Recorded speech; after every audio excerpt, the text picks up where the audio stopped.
Si ipotizza l'affidamento a Nello Musumeci anche della delega alla protezione civile a fronte del compito senza portafoglio per il Sud, peraltro senza la coesione sociale. Ci racconta tutto Giuliana Miccichè.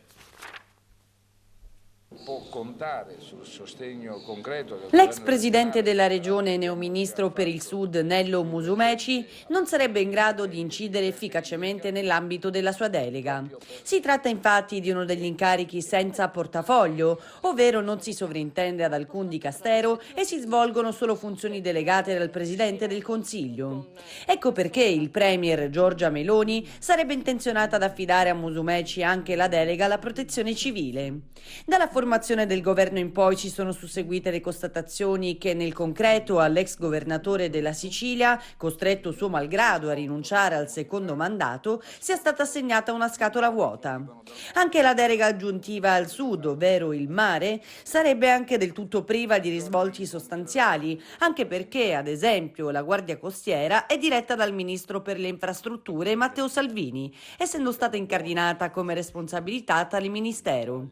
E come se non bastasse, anche la delega sorella di quella per il Sud, ossia la coesione sociale, è stata dirottata a Raffaele Fitto, che è ministro per gli affari europei, per le politiche di coesione e per il PNRR, quando invece il predecessore di Musumeci, Giuseppe Provenzano del Partito Democratico, è stato ministro per il Sud e per la coesione sociale. Il Movimento 5 Stelle per primo ha stigmatizzato tutto ciò. Paolo Ficara, esponente grillino ed ex parlamentare nazionale, al battesimo dell'esecutivo nazionale ha affermato: Musumeci sarà a capo di un ministero praticamente inutile. Doveva fare diventare bellissima la Sicilia, ma è scappato per un posticino sicuro al Senato ed è stato nominato, udite udite, ministro del mare e del Sud. Dunque adesso la delega alla protezione civile sarebbe l'unico modo per concretizzare un effettivo ruolo di Musumeci nel governo Meloni. Si tratta infatti di un incarico strategico in tantissimi territori della penisola, avendo competenze su disastri, alluvioni e su una serie di lavori pubblici per infrastrutture collegate alla mitigazione.